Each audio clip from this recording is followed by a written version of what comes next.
الحمد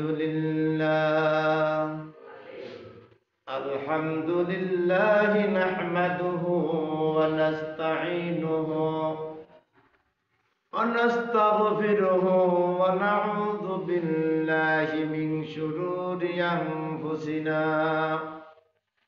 من يهده الله فلا مضل له ومن يضلله فلا هادي له ونشهد أن لا إله إلا الله وحده لا شريك له وأشهد أن محمدا عبده ورسوله أرسله بالحق بشيرا ونذيرا وداعيا إلى الله بإذنه وسراجا أما بعد فقد قال الله تعالى في كلامه المجيد وفرقانه الحميد فأعوذ بالله من الشيطان الرجيم بسم الله الرحمن الرحيم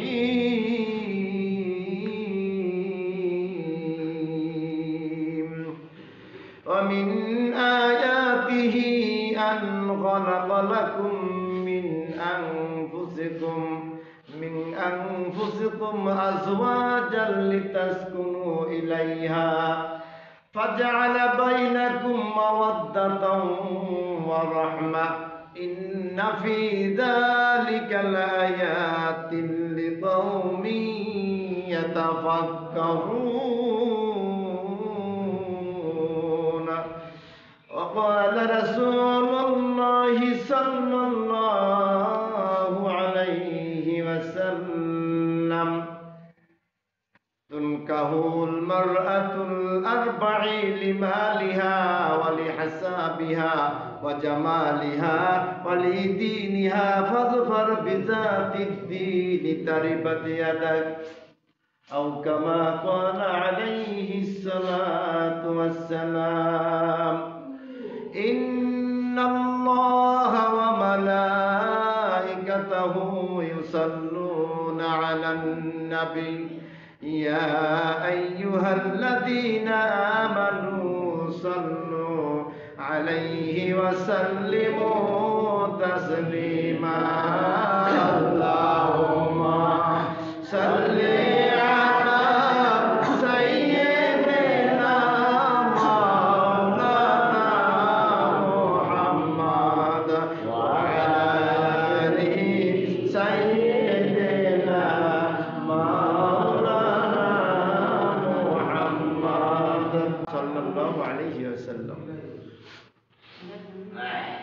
আজ 26শে পৌষ 1431 বঙ্গাব্দ 9 রজব 1446 হিজরি 10 জানুয়ারি 2025 খ্রিস্টাব্দ রোজ শুক্রবার ইয়াউমুল জুমআ। মহান মালিক আমাকে আপনাকে নানাবিধ কর্মকাণ্ড আপত্তি বিপত্তি বিপর্যয় থেকে মুক্ত করে আল্লাহ পাকের ঘরে এসে বসবার মতন তৌফিক ইনায়েত করেছেন। অন্তরস্থল থেকে আমরা শুকরগুজারি করব, জোরে সোরে বলি আলহামদুলিল্লাহ। আলহামদুলিল্লাহ। দেশে বিদেশে যে যেখান থেকে আমার আলোচনাগুলো শুনছেন, আমার মুসল্লিয়ান এজম সহ প্রত্যেকের প্রতি আমার অন্তরস্থল থেকে ভক্তি শ্রদ্ধা ও সালাম। আসসালামু আলাইকুম ওয়া রাহমাতুল্লাহি ওয়া বারাকাতুহু। ওয়া আলাইকুম আসসালাম ওয়া রাহমাতুল্লাহি ওয়া বারাকাতুহু। আমরা বরাবর জুমার খুতবার অনুপাতে আলোচনা করে থাকি। গত জুম্মায় আমরা আলোচনা করেছিলাম মুসলমানের প্রতি হক। এই রজবের দ্বিতীয় খুতবা স্বামী স্ত্রীর হক সম্পর্কে আলোচনা করেছে। এটা এমন একটি গুরুত্বপূর্ণ বিষয়। এই স্বামী স্ত্রীর বৈবাহিক সম্পর্কের মাধ্যমে আজ কোটি কোটি শত কোটি মিলিয়ন ট্রিলিয়ন মানুষ অতিবাহিত হয়ে গেছেন, বর্তমানে আছেন এবং ভবিষ্যতে আসবে। এভাবেই তো সৃষ্টির শুরু থেকে শেষ অবধি পর্যন্ত চলতে থাকবে। হযরতে আদম আলাইহিস সালাম হযরতে হাওয়া আলাইহিস সালামকে মহান আল্লাহ তাআলা দুইজনকে বিবাহ বন্ধনে আবদ্ধ করে দিয়ে বললেন, এই জান্নাতের নাজ নেয়ামত যা কিছু আছে এটা সব তোমাদের জন্য, তোমরা কি করবা, এটাকে ভোগ করবা, স্বাচ্ছন্দ্যে মন আনন্দে চলাফেরা করবা, তবে একটা শর্ত দিয়ে যায়। কোনটা? ওই গাছের নিকটে তুমি যাবা না। 2 নম্বর সূরা আল বাকারার 35তম আয়াতে আমার আল্লাহ তাআলা ইরশাদ করতেছেন, বিসমিল্লাহির রহমানির রহিম, ওয়া কুলনা ইয়া আদামু উসকুন আনতা ওয়া যাওজুকাল জান্নাতা ওয়া কুলা মিনহা রাগাদান হাইসু শি'তুমা ওয়া লা তাকরাবা হাযিহিশ শাজারাতা ফাতাকুনা মিনাজ যালিমিন। বিবাহ বন্ধনে আবদ্ধ করি দিয়ে স্বামী স্ত্রী বানাইয়া জান্নাতের ভিতরে নাজ নিয়ামত দিয়া অপরূপা রূপে স্বর্ণের রূপের ইট দিয়া দালান কোঠা বানাইয়া আমার আল্লাহ তাআলা আদমকে ডাক দিয়ে বলতেছেন, ইয়া আদম উসকুন আনতা, উসকুন বসবাস করো, আনতা তুমি, ওয়া যাওজুকা এবং তোমার স্ত্রী দুইজনে মিলে বসবাস করো, ওয়া যাওজুকাল জান্নাতা ওয়া কুলা আর দুইজনে এখান থেকে খাও, মিনহা এখান থেকে, পাকুলা বিনহা হাইসু জিখা যা তোমার মনে চায়, হাইসু যা তোমার মন চায়, শি'তুমা যেখান থেকে মনে চায়। আমার আল্লাহ কি কৌশল করে বললেন? প্রথম বলেন অকুলা দুইজনে খাও, মিনহা এখান থেকে, হাইসু যা মনে চায়, শি'তুমা যেখান থেকে। যেমন কয়েকদিন আগে, এই মাত্র 2-3 দিন আগে আমার ভাইজান মহসিন সরকারের ভাইজির বিয়েতে ওখানে গিয়েছিলাম। টেবিলের পরে খাবার রেডি, গোশে গরুর গোশত কামলা বড়া সামনে রেখে দিয়েছে, প্লেটে কাবাব দিয়েছে, টিকা দিয়েছে, চিংড়ি মাছ দিয়েছে, অন্যান্য খাবার দিয়েছে, পানি দিয়েছে, আর এসে বলতেছে নিরিবিলি খান, স্বাচ্ছন্দ্যে খান, তাড়াহুড়া নাই, ঠান্ডা মাথায় খান। বলতেছে নাকি বলে না, মেহমানকে তদারকি করার জন্য সাধারণ মানুষ বলে থাকে। আমার মালিক বলতেছেন তোমরা দুজনে খাও, মিনহা এখান থেকে, হাইসু যা মনে চায়, অর্থাৎ শি'তুমা যেখান থেকে মনে চায় খাও, তার কোনো সমস্যা নাই। ওয়ালা তাকরাবা হাযিহিশ শাজারাতা, ওয়ালা তাকরাবা তোমরা যেও না, হাযিহিশ শাজারাতা ওই নির্জন এলাকায় গাছটার নিকটে, ওয়ালা তাকরাবা হাযিহিশ শাজারাতা ফাতাকুনা মিনাজ যালিমিন।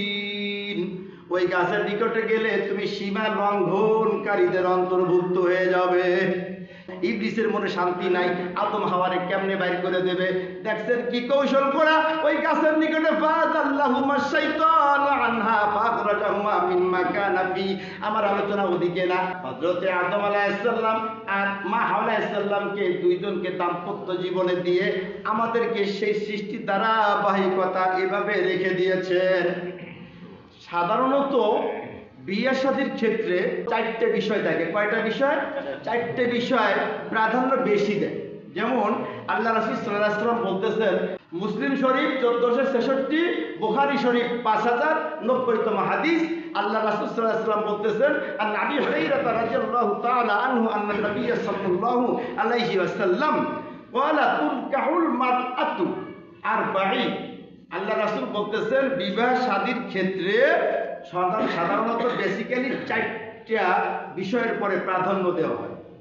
1 নম্বর লিমানিহা, মানে যে ব্যক্তির সাথে আত্মীয়তা করতেছি ব্যক্তিরা আর্থিক সচ্ছলতা কেমন আছে, তার অর্থ সম্পদ কেমন আছে। 2 নম্বরে অলি হাসাবিহা, ওই ব্যক্তির বংশ মর্যাদাটা কেমন আছে। কারণ আমি একটা আত্মীয়তা করব, যদি ওর ধারা ভালো না থাকে, বংশ পরম্পরা ভালো না থাকে, আবার কোথায় কোন জায়গায় ফাঁসি যায়, যার কারণে বংশ দেখে। এবার 3 নম্বরে দেখে কি, বা জামালিহা, চেহারাটা কেমন। কারণ যদি একটু চেহারা ভালো না হয়, জামাই হবে, বউ হবে, সমাজে চলবে ফিরবে, একটু চেহারা তো দেখার দরকার হয়, বিধায় এইটা দেখে। 4 নম্বরে দেখে কি, ওয়ালিদিনিহা। আল্লাহ রাসূল বলেন 4 নম্বরে ওয়ালিদিনিহা, কিন্তু আমার রাসূল সাল্লাল্লাহু আলাইহি ওয়াসাল্লাম বলতেছেন ফাযফার বিযাতি দ্বীন তারিবাত আদাকা। 4টে বিষয়কে প্রাধান্য মানুষ দেয়, কিন্তু তোমরা 4 নম্বরটাকে প্রাধান্য দেবা। কারণ যদি ভিতরে দিন না থাকে, যদি ভিতরে ঈমান না থাকে, মনুষ্যত্ব না থাকে, তাহলে ওই সুপারস্টার হলিউডের নায়িকার মতন বউ ঘরে যে বসে পানি দাও, কয় ডাইলে খাও। আবার একটা মেয়ে কালো, চেহারা বেশি ভালো না, স্বামী ঘরে গেলে পানি নিয়ে দাঁড়াই থাকে। তাহলে কি ভদ্র সভ্যতা দিনদারিতা ভিতরে থাকতে পারলে থাকলে সেটাই ধন্য। এই জন্য রাসূল সাল্লাল্লাহু আলাইহি ওয়াসাল্লাম বলেছেন 4 নম্বরটাকে তোমরা প্রাধান্য দিবে। আল্লামা শেখ সাদী রহমাতুল্লাহ আলাইহি তিনি বলেন, দিনহীন মহিলা আর দিনহীন পুরুষের সাথে জীবনযাপন করার চাইতে বিষধর সাপের সাথে সংসার করা ভালো। হয়তো বিষধর সাপে তোমার এহকালটা ধ্বংস করে দিতে পারে, কিন্তু দিনহীন পুরুষ দিনহীন মহিলা তোমার এহকাল পরকাল উভয়কাল ধ্বংস করে দিবে। নাকি দিবে না? আমাদের সমাজ ব্যবস্থায় তথাকথিত আধুনিক সভ্যতায় নারীকে ঘরের বাইরে এনে নারীর সম্মান অধিকার ক্ষমতায়নের নামে নারীকে ঘরের বাইরে করে দিয়ে নারী কোনো লাভবান হয় নাই, বরঞ্চ নারীকে আরো পিছনে ফেলে দিয়েছে। নারী তো অবলা, নারী সরলা, এদের ধোঁকাবাজি বুঝতে পারে নাই। কেননা এই দেশে এখনো নারী বাহিরে নিরাপদ না। নাকি নিরাপদ? এখনো এদেশে নারীদেরকে যৌন হয়রানি করা হয়। এখনো এদেশের নারীরা বাবার সম্পত্তি ঠিক মতো পায় না। এখনো দেশের নারীরা ওই স্বামীর যে দেনমোহর তা থেকেও বঞ্চিত থাকে। এখনো দেশের নারীরা ওই যৌতুকের বলিদানে আত্মহত্যা দিচ্ছে। নাকি দিচ্ছে না? অথচ বিশ্ব মানবতার অনন্য জীবন ব্যবস্থার নামই ইসলাম। ইসলাম দিয়েছে নারীকে পূর্ণ অধিকার, ইসলাম দিয়েছে নারীকে মর্যাদা, ইসলাম দিয়েছে নারীকে স্বাধীনতা। ইসলাম শুধু নারী পুরুষ না, গোটা সংসার সৃষ্টিকুলের কোন সৃষ্টির স্বাধীনতা অধিকারকে খর্ব করেনি। নাকি করেছে? অতএব নারী আর পুরুষ মান মর্যাদার ক্ষেত্রে, ঈমান আমলের ক্ষেত্রে কেউ কারো থেকে কম না। কেননা আমার আল্লাহ তাআলা 17 নম্বর সূরা বনি ইসরাঈলের 70তম আয়াতে বলতেছেন, ওয়ালাকাদ কাররামনা বানি আদম, ওয়ালাকাদ নিশ্চয়ই কাররামনা সম্মানিত করেছি বানি আদম, বনি আদমকে। এখানে তো বলে নাই শুধু পুরুষকে, বলছে বনি আদমকে, আদম সন্তানদেরকে। 16 নম্বর সূরা আন-নাহলে 97তম আয়াতে আল্লাহ বলতেছেন, মান আমিলা সালিহাম মিন যাকারিন আও উনসা ওয়া হুয়া মুমিন। আমার আল্লাহ বলতেছেন মান আমিলা, মান মানে যে, আমিলা আমল করবে, কোনটা? সলিহান, নেক আমল যে করবে, সৎ কাজ যে করবে, নামাজ পড়বে, কালাম পড়বে, ভিতরের মনুষ্যত্বকে জাগ্রত রাখবে, সে কি? মিন যাকার, সে পুরুষ হোক অথবা নারী হোক। আল্লাহ বলতেছেন ওয়া হুয়া মুমিন, সে কি? আমার কাছে ঈমানদার মুমিন। তার মানে নারী হইয়া জন্ম নেওয়ার কারণে ওই মানুষটা তো ছোট হয়ে যায় নাই। আইএমএ জাহেলিয়াত চিন্তা করতো, নারীদেরকে অবজ্ঞা অবহেলা করতো, জিন্দা দাফন করতো। আমাদের জীবনে তা নেই। যে কথা বলতেছিলাম, স্বামী আর স্ত্রীর এই যে বন্ধন, এই বন্ধনে আমার আল্লাহ তাআলা ভিতরে মহব্বত মায়া সৃষ্টি করে দিয়েছে। একটা নারী বাবার ঘরে বড় হয়, ভাইকে আদর করে, মায় আদর করে, বাবার আদর করে, কত সুন্দর জীবনযাপন, ভাই বাড়ি, অট্টালিকা, ধন সম্পদ আছে। কিন্তু বিবাহের পরে এসে দেখে আমার স্বামী গরিব, স্বামী দারিদ্র। কখনো সে ওই ভাইয়ের সম্পদ আছে, বাবার সম্পদ আছে, ওইটা চিন্তা করে না। শুধু স্বামীর ভালোবাসা আর আত্মসম্মান পাইলে ওই নারী ওই সংসারে তার জীবনের শেষ বিন্দুটুক দিয়া ওই সংসার করতে চায়, এমনকি জীবনের সবকিছু ত্যাগ দিয়া বিসর্জন করে দেয়। আমার আল্লাহ তাআলা এই যে মহব্বত পয়দা করে দিয়েছেন আমাদের ভিতরে, স্বামী আর স্ত্রী, এটা বড় অদ্ভুত এক জিনিস, আল্লাহ প্রদত্ত বিধান। কয়জন যুবক আল্লাহ রাসূল সাল্লাল্লাহু আলাইহি ওয়াসাল্লামের কাছে গেছেন, যে বলতেছেন, ইয়া রাসূলুল্লাহ, আমরা বৈরাগ্য রূপ ধারণ করতে চাই, আমরা বিবাহ শাদী করতে চাই না, আপনি আমাদেরকে অনুমতি দেন। মিশকাত শরীফ 3080, বুখারী শরীফ 5066। আর আব্দুল্লাহ ইবনে মাসউদ রাদিয়াল্লাহু তাআলা আনহু ক্বালা ক্বালা রাসূলুল্লাহ সাল্লাল্লাহু আলাইহি ওয়াসাল্লাম, ইয়া মা'শারাশ শাবাব মান ইসতাতা'উ মিনকুমুল বাআতা ফালইয়াতাসাওয়াজু ফাইন্নাহু আগাযু লিল বাসরি ওয়া আহসানু লিল ফারজি ওয়া মান লাম ইসতাতা'উ ফাআলাইহি বিস-সাওম ফাইন্নাহু লাহু বিজাউ। কি বলতেছেন? যুবকরা যখন রাসূলের কাছে যাইয়া অনুমতি চেয়েছেন, আমার রাসূল বলতেছেন, ইয়া মা'শারাশ শাবাব, হে যুবকের দলেরা, মানিস্তাতাউ মিনকুমুল বাআ, যদি একটা নারীকে ভরণ পোষণ দেওয়ার ক্ষমতা তোমার থাকে, একটা নারীকে ভাত কাপড় দিয়ে দৈহিক মানসিক তোমার ভিতরে একটা নারীকে রাখার মতন যোগ্যতা তোমার ভিতর থাকে, তাহলে তোমার কি? বিবাহ করতেই হইবে। ইয়া মা'শারাশ শাবাবে মানিস্তাতাউ মিনকুমুল বাআতা ফালিয়াতাসাওয়াজ, তাহলে তোমার বিবাহ করতে হবে। ফাইন্নাহু আগাযু লিল বাসরি ওয়া আহসানু লিল ফারজি, তা বিবাহ করলে উপকারিতাটা কি? বলতেছেন, যখন তুমি বিবাহটা করবা, তোমার এই চক্ষু শীতল হবে, তোমার চোখটা কি? নিম্নগামী হবে, এবং তোমার যৌবনের অধিক অধিক হিফাজত হবে। অমাল্লাম ইস্তাতি, যদি তুমি অপারগতা প্রকাশ করো, যদি তোমার দক্ষতা যোগ্যতা না থাকে, সেক্ষেত্রে তুমি কি করবা? বেশি বেশি করে রোজা থাকবা। রোজা থাকলে ধীরে স্থির ভাবে তোমার মনটা নরম হবে, চোখটা নরম হবে, তোমার যৌবনটাও নরম হয়ে যাবে। অতএব বিবাহটা হচ্ছে মহানবী মুহাম্মদুর রাসূলুল্লাহ সাল্লাল্লাহু আলাইহি ওয়াসাল্লামের গুরুত্বপূর্ণ একটি সুন্নাহ, আল্লাহ প্রদত্ত একটি বিধান।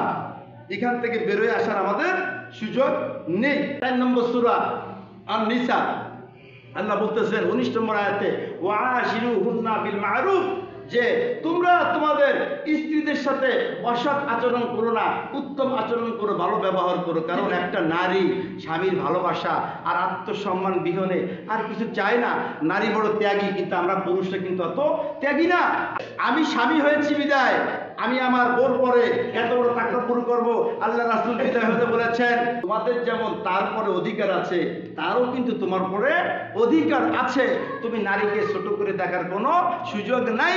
আমার আল্লাহ তাআলা 30 নম্বর সূরা আর রুমে 21 নম্বর আয়াত, মিন আয়াতিহি আন খালাকা লাকুম মিন আনফুসিকুম আজওয়াজা, আমি তোমাদের মধ্য হতে তোমাদের জীবন সঙ্গিনীকে সৃষ্টি করেছি। 30 নম্বর সূরা আর রুমের 21 নম্বর আয়াত, আমি তোমাদের জীবন সঙ্গিনীকে সৃষ্টি করার পরে কি করেছি?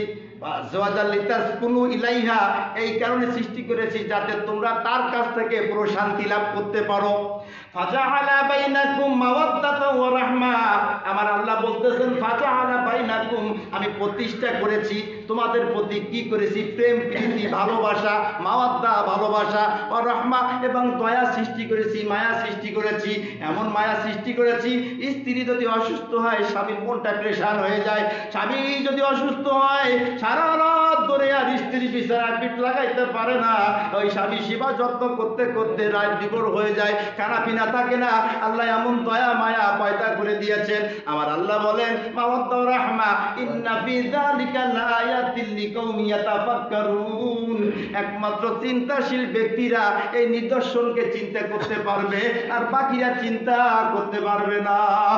অর্থাৎ এই স্বামী স্ত্রীর মাধ্যমে যে নেক সন্তানগুলো আসবে, এই সন্তানরা মা বাবার জন্য যখন দোয়া করবে, ভালো কাজ করবে, ওই কবরে বসেই তো আমার মা বাবা সেই হিংসাটা পেয়ে যাবে।